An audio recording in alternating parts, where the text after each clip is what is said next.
Heavenly Father, as the first light of day touches the earth, I come before you with a heart full of gratitude. Thank you for the gift of a new morning, a fresh start, and the promise of your presence. Whisper your peace into my soul, Lord, and guide my steps as I walk through this day.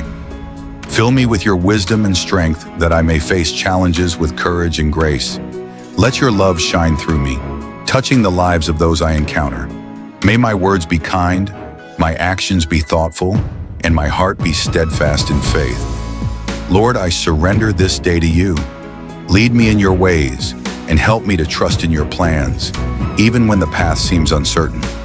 Let your light illuminate my journey and your joy be my strength. Thank you for your endless mercy and unfailing love. As I begin this day, I hold on to the hope that comes from knowing you are with me, now and always. In your name, I pray. Amen.